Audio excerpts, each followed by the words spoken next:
विद्यार्थी मित्रों, अगले वीडियो में हमने रेडियम की आत्मकथा के बारे में, उसके लेखक के बारे में बात की थी कि उसका परिचय हमें देखा था कि रेडियम की उत्पत्ति, उनकी जो उपयोगिता है, उनका जो मूल्य है, उसके बारे में जो है कि हमें चर्चा की थी। और आज हम जो है कि आगे उसके बारे में जानकारी प्राप्त करेंगे। निदान दसों दिशाओं में बड़ा गर्जन होने लगा और मेरे पहले संसार की रचना हुई। गर्जन यानी आवाज होना की चारों तरफ जो है कि एक प्रकार की आवाज सुनाई देती है, जिसके कारण जो है कि रेडियम के बारे में, रेडियम की उत्पत्ति होने की बात जो है कि हो रही है। इस संसार में कैसे प्रविष्ट हुआ, कैसे धीरे धीरे एक सुंदर ग्रह बना जो जीवित प्राणियों से भरा पूरा और बड़े बड़े नगरों से सुशोभित था। इन विषयों का विस्तार कर मैं तुमको थकाना नहीं चाहता।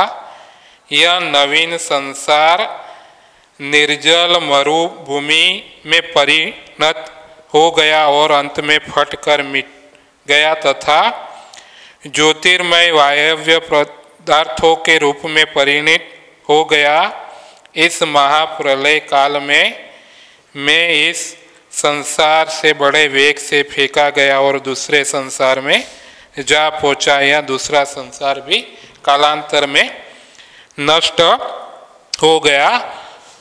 निर्जल यानी जलहीन, मरुभूमि यानी रेगिस्तान या रेतीला प्रदेश, परिणित यानी बदल जाना, वेग यानी तेजी से, जल्दी से, कालांतर यानी समय के अनुसार।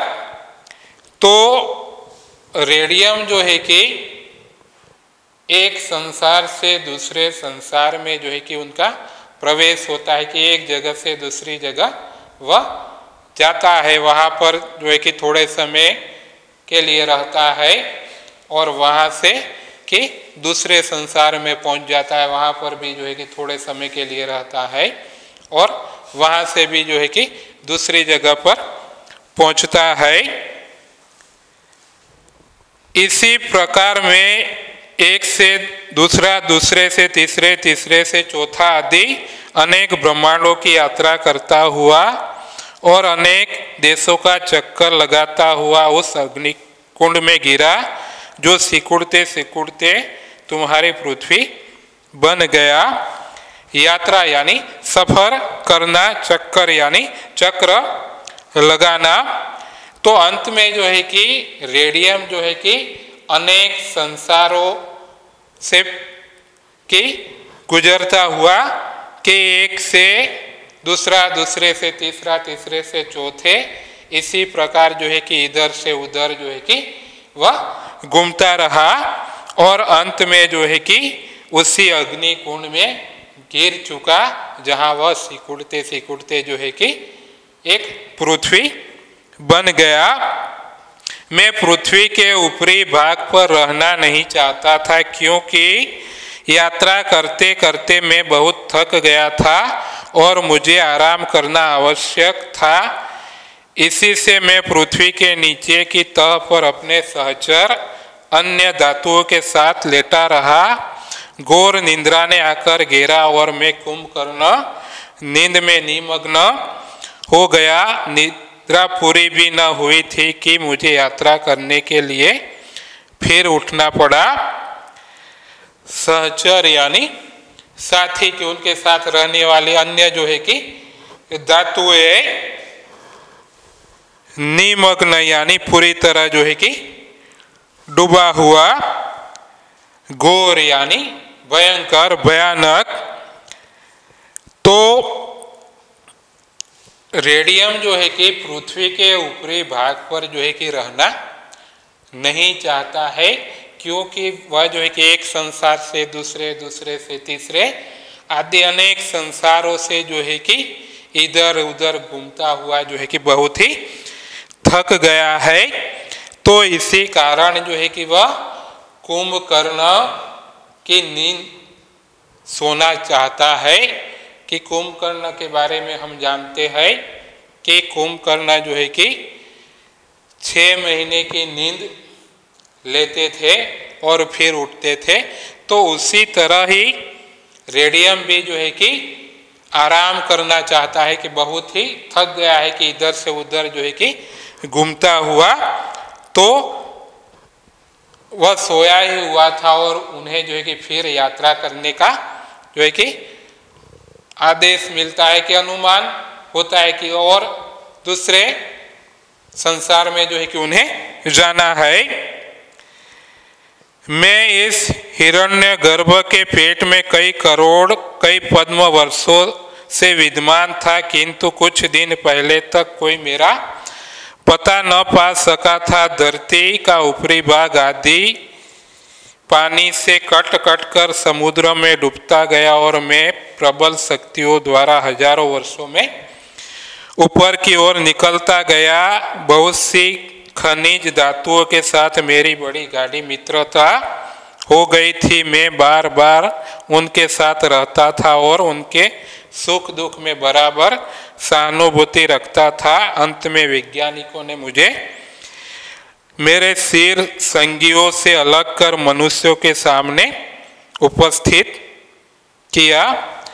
सहानुभूति यानी हमदर्दी, सिर संगी यानी साथ देने वाला, उपस्थित यानी विद्यमान, हिरण्यगर्भ यानी प्राणात्मा।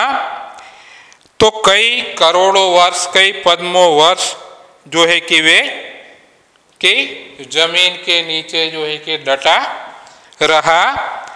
तो वह जो है कि ऊपर नहीं आना चाहता था, पर धरती के ऊपरी भाग पर आदि तूफान जो है कि होते रहते थे, पानी आता रहता था, जिसके कारण जो है कि धरती जो है कि कट गई थी। तो इसी कारण जो है कि रेडियम जो है कि ऊपर की ओर जो है कि आता रहा।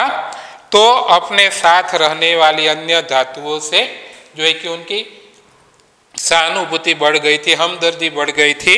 तो उससे अलग होना उन्हें जो है कि अच्छा नहीं लगता, उन्हें जो है कि दुख होता है। वियोग का फल कड़वा होता है। यदि मैं चाहता तो इस वियोग का फल पहले वैज्ञानिकों और फिर मनुष्यों को चखा देता, किंतु ऐसा करना मुझे मंजूर न था, क्योंकि पशुओं में सिंह की जैसी धाक जमी रहती है, देवताओं में इंद्र जैसा मान पाते हैं, कंकड़ों में रत्न जैसा सम्मानित होता है, वैसे ही मैं मौलिकों का राजा बन बैठा और इस स्थान पर मनुष्य ने मुझे बैठाया। उन पर मेरे प्रसन्न रहने का यही कारण है। विरह यानी वियोग, बिछोह यानी जुदाई होना, धाक यानी प्रभाव की दबदबा, मौलिक यानी जो किसी की अनुकृति न हो, प्रसन्न यानी खुश, रत्न यानी हीरा। तो रेडियम का मानना है कि जिस प्रकार सारे पशुओं में सिंह का दबदबा है, कि सिंह की धाक है, और जिस प्रकार देवताओं में कि इंद्र जैसा मान सम्मान मिलता है, और जिस प्रकार कंकड़ों में जो रत्न जो हीरा को मान पाता है, उसी तरह मैं भी जो है कि सारी धातुओं में जो है कि मान सम्मान जो है कि पाना चाहता था। तो मनुष्य ने जो है कि मुझे कि इस स्थान पर जो है कि मुझे बिठाया था। तो इसी कारण जो है कि मैं उस पर जो है कि प्रसन्न हूँ, खुश हूँ। मेरी उत्पत्ति पिच ब्लेंडी नामक एक खनिज पदार्थ से हुई। यूरानियम से मेरे पितामह और आयोनियम मेरे पिता है, अर्थात यदि तुम यूरानियम को कुछ देर यूं ही रख दो तो उससे आप आयोनियम और आयोनियम से मैं बन जाऊंगा। तो रेडियम की उत्पत्ति जो है कि पिच ब्लेंडी नामक जो खनिज पदार्थ है उसी से हुई, कि पहले जो है कि यूरानियम और यूरानियम से आयोनियम और आयोनियम से जो है कि रेडियम की उत्पत्ति हुई। अच्छा, तुमने कभी पारस पत्थर का भी नाम सुना है? यह वह पत्थर है जिसके स्पर्श से लोहा भी सोना बन जाता है और जस्ता चांदी का रूपांतरण ग्रहण करता है। यह पत्थर पहले भारतवासियों के पास था, अथवा यूँ कहो कि वे एक निम्न श्रेणी की धातु को उच्च श्रेणी की धातु में परिणत करने की रीति जानते थे, किंतु पश्चिमी वैज्ञानिकों ने इसे कि माना नहीं, कि कपोल कल्पित वस्तु जो है कि माना।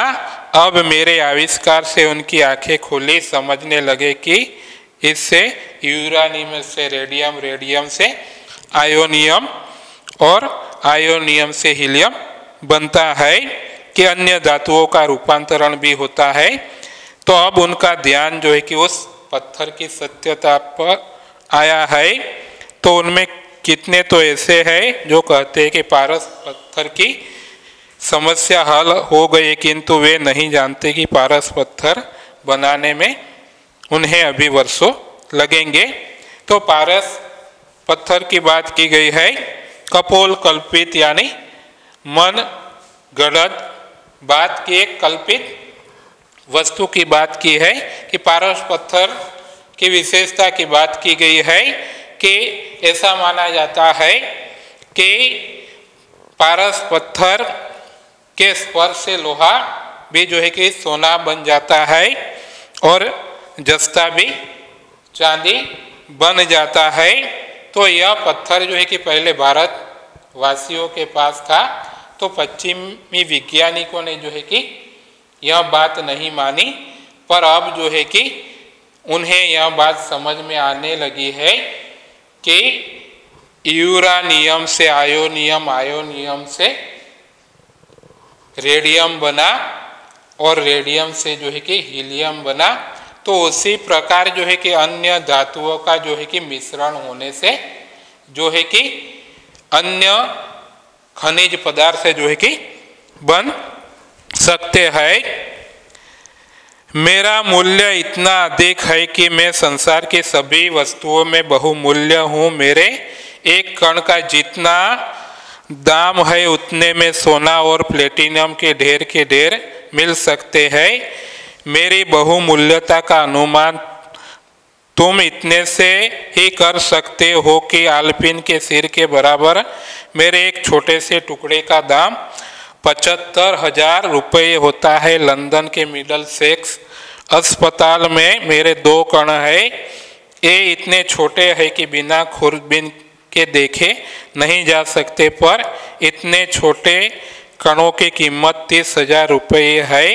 एक कांच की नली में भली भांति सुरक्षित है। तो अनुमान यानी अंदाज, खुरबीन यानी सूक्ष्मदर्शक यंत्र, मूल्य यानी कीमत। तो रेडियम भी जो है कि बहुत मूल्यवान वस्तु है, कि उनके एक छोटे से कण का दाम जो है कि 75,000 रुपये है, कि सोने और जो प्लेटिनियम है वह उनके सामने जो है कि ढेर के ढेर रह जाते हैं। तो रेडियम के 2 छोटे कण जो है कि लंदन के अस्पताल में जो है कि रखे गए हैं, तो उनकी कीमत भी जो है कि 30,000 रुपये है, कि नली में जो है कि एक सुरक्षित रूप से जो है कि उन्हें रखा गया है।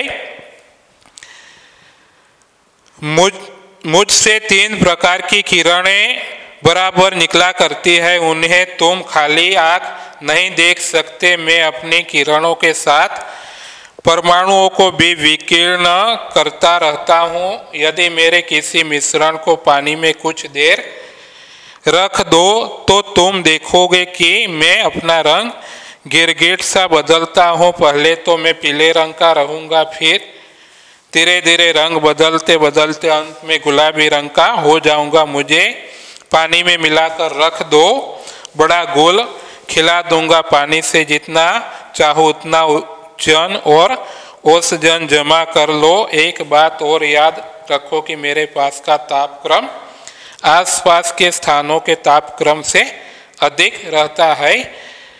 तापक्रम यानी उष्ण तापमान। तो 3 प्रकार की किरणें जो है कि रेडियम से मिलती है कि अल्फा, बीटा और गामा। तो उससे जो है कि खुली आँख से जो है कि देखा नहीं जा सकता।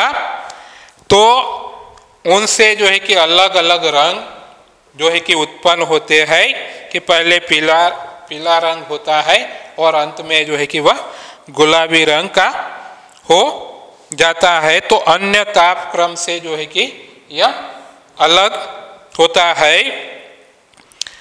अब मेरी कुछ उपयोगिता को सुन लो। नासूर के रोगियों की चिकित्सा मेरे द्वारा की जाती है। हजारों रोगियों की जान मेरी बदौलत बच गई है। मैं हजारों लाखों वर्षों तक अपना प्रकाश नहीं खोता। मैं एक धातु की छड़ के सिरे पर बैठकर प्रतिदिन किसी रोगी के घाव को कुछ देर तक देखता हूँ। घाव के निकट जाते ही मेरी प्रकाश किरण घाव पर पड़कर उसके विष को दूर कर देती है। मेरा यह किरण विकिरण एक अद्भुत दृश्य है।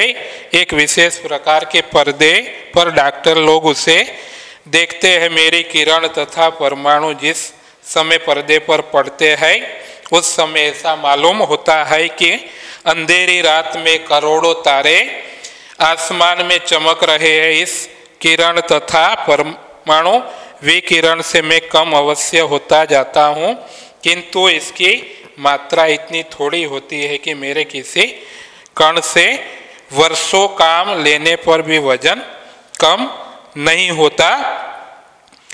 उपयोगिता यानी काम में आने वाली वस्तु। चिकित्सा यानी इलाज करना। नासूर यानी एक प्रकार का घाव। अद्भुत यानी अनोखा कि विलक्षण। तो रेडियम जो है कि नासूर के रोगियों के इलाज के लिए जो है कि काम में आता है। तो उसकी प्रकाश किरणें जो है कि उस घाव पर पड़ती है तो घाव जो है कि अच्छा हो जाता है। तो रोगियों के उपयोग के लिए जो है कि रेडियम काम में आता है। तो कहीं पर जो है कि अंधेरा है तो रेडियम की चमक जो है कि दिखाई देती है कि उजाला लगता है कि आसमान में तारे गिरे हैं, ऐसा मालूम होता है। तो यह रेडियम की किरणें जो है कि कई बार जो है कि उसका उपयोग करने पर भी जो है कि उसका वजन जो है कि कम नहीं होता। एक बात मैंने अब तक छिपा रखी है। मैं देख रहा था कि तुम मुझे हाथ से छूते हो या नहीं। खूब बचे, यदि एक बार भी तुम मुझे अपने हाथ से स्पर्श करते तो मैं उसका मजा तत्काल चखा देता। मुझे छूने से तुम्हारे हाथ में घाव हो जाएंगे, बड़े बड़े फोड़े उठ जाएंगे, शीघ्र आराम न हो सकेंगे, इतना कष्ट बहुत होगा। तो स्पर्श यानी छूना, शीघ्र यानी तुरंत, कष्ट यानी दुख होना। तो रेडियम को छूना बहुत ही जो है कि कठिन है। उसे छूते ही जो है कि हाथ में जो है कि पीड़ा होगी, बड़े बड़े फफोले हो जाएंगे, जिससे जो है कि बहुत ही दर्द होता है। इतने से तुम यह न समझ लेना कि मेरी उपयोगिता का अंत हो गया। भविष्य में मैं बड़ी बड़ी करामतें कर दिखाऊंगा। मेरी विलक्षण चालों को सुन तुम्हें दांतों तले उंगली दबानी पड़ेगी। जैसे जैसे मेरे विषय में तुम्हारी जानकारी बढ़ती जाएंगे वैसे वैसे तुम मेरी कद्र करना सीखोगे। दिन दिन विज्ञानवेत्ताओं के दृष्टि पर मुझ अधिक रहेगी। उनकी खोज का कारण अभी बहुत दिनों तक बना रहेगा। कद्र करना यानी इज्जत करना, विलक्षण यानी अद्भुत, अनोखा, करामत यानी अजूबा,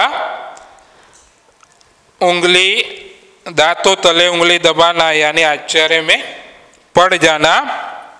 तो रेडियम की जो है कि और भी जो है कि उपयोगिता है कि आगे जाकर मैं जो है कि कई तरह के करामत करूँगा, कि अजूबे दिखाऊंगा। तो मेरी कद्र करना जो है कि तुम्हें सीखना होगा। मेरा ही नाम धारण कर एक कृत्रिम वस्तु चल निकली है, जो घड़ियों में लगा देने से अंधेरे में स्वयं चमकने लगती है। देखो तो सही, मैं सारे ब्रह्मांड का चक्कर लगाकर तुम्हारी कलाई की घड़ी में मौजूद हूँ। इतनी यात्रा करने पर भी तुम भूलकर यह न समझ लेना कि यहाँ आकर मेरी यात्रा पूरी हो गई। मैं अभी और यात्रा करूँगा और करता जाऊँगा। बस एक बात और, मैं भारतवासियों पर प्रसन्न नहीं हूँ कि क्योंकि वे मेरी कद्र करना नहीं जानते। देखो भारत में कितनी खाने हैं जहाँ मैं विद्यमान हूँ, किंतु उनमें इतनी शक्ति नहीं, इतना अधिकार नहीं कि वे मुझे खोद कर निकाले और मेरी उपयोगिता को समझे। तुम मुझे आदर की दृष्टि से देखो, तुम मेरी उपयोगिता को समझो, मेरी कद्र करना सीखो, फिर देखो मैं तुम्हारा दास बनने को तैयार हूँ। दास यानी सेवक, दृष्टि यानी नजर। तो अब जो है कृत्रिम वस्तु भी जो है कि निकल पड़ी है। आजकल हम देखते हैं कि घड़ियों की सुइयों में भी जो है कि रेडियम लगा हुआ होता है। तो सारे ब्रह्मांड को काटकर जो है कि अब हाथ की कलाई में जो है कि यह रेडियम मौजूद है, कि उपस्थित हो गया है, कि उनकी यात्रा और भी जो है कि आगे बढ़ती जाएंगी, कि उनकी यात्रा अभी जो है कि खत्म नहीं हो पाई है। तो मैं भारतवासियों पर जो हूँ कि खुश नहीं हूँ, क्योंकि वह जो है कि मेरी इज्जत करना नहीं जानते। तो भारत में कई प्रकार की खाने हैं जिसमें मैं मौजूद हूँ कि उपस्थित हूँ, पर भारतीय लोग जो है कि उसे खोद कर जो है कि बाहर लाने की कोशिश नहीं करते। यदि वह बाहर लाने की कोशिश करेंगे तो मैं जो है कि हमेशा जो है कि उसके सेवक, उसके दास बनने के लिए तैयार रहूँगा। तो इस प्रकार जो है कि आज यह रेडियम की आत्मकथा दूसरा भाग जो है कि यहाँ पर पूरा होता है।